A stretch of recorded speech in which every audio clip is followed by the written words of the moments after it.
Hi there. Today, our topic is about business impact analysis, part 1. We have a dialogue between Eric, manager A, and Charlie, manager B. Chris, senior management, just passed by and chatted with them. After this conversation, we shall analyze the fact, discuss for any control deficiencies, and how to tackle these.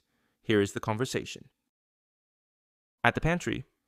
Hey, Charlie, have you heard of the big news yesterday at UL Airport? Yes, I heard. The electricity supply was down for the whole airport for more than 10 hours, and the whole operation was forced to discontinue for such a long time. All flights need to be cancelled. I think something is wrong there. Definitely. I don't think they have contingency plan, disaster recovery plan, and even drill test. I have this feeling as well. If the electricity supplier has huge impact to the operation, they should include them in the planning and drill, in my opinion. But the electricity supplier is a big organization and is a listed company. They should have controls, and we have paid for this already. We cannot rely on the controls at the supplier's side and assuming they have. True, especially when the impact to its operation is big with huge financial impact.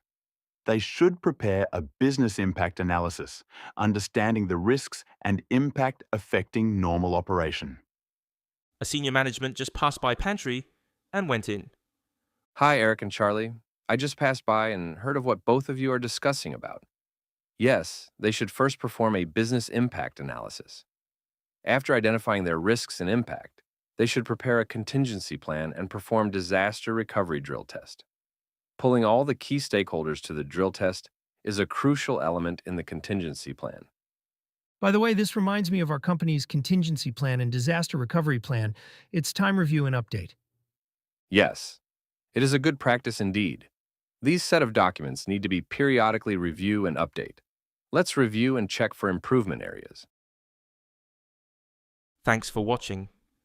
Senior management in the conversation has made it right. In fact, any organization, no matter it is small or big, must have a contingency plan.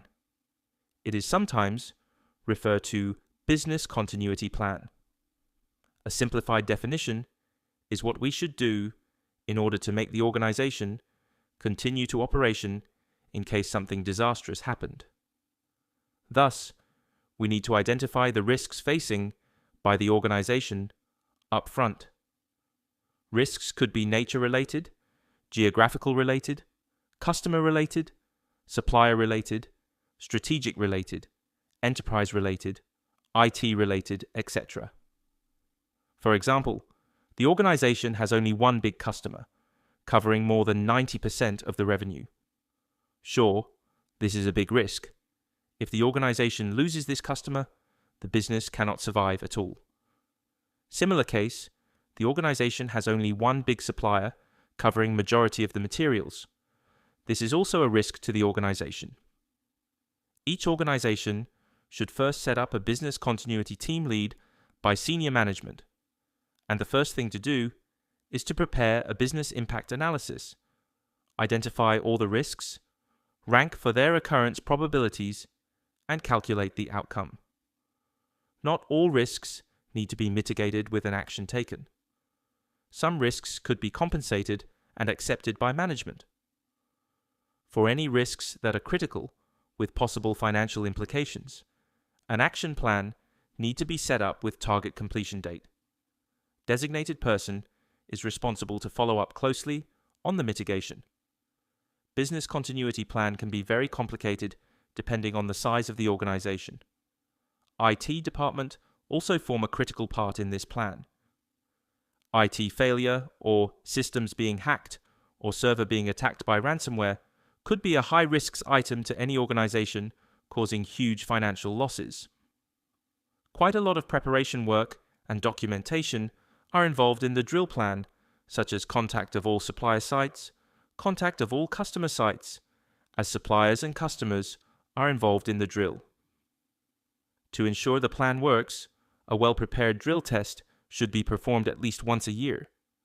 There should be a designated persons to review these plans regularly to ensure it is updated. Thanks for your time in watching this episode. If you like this channel, Please give me a like, subscribe to this channel, and share with your friends and colleagues who may find this useful to them. Here are the topics that we would like to cover in the coming episodes. Sequence may be changed. HR systems, accounting systems, policies and procedures. Part 1, key controls on payroll, key controls on procurement. Part 1, please turn on the notification bell for update of new episode. Stay tuned.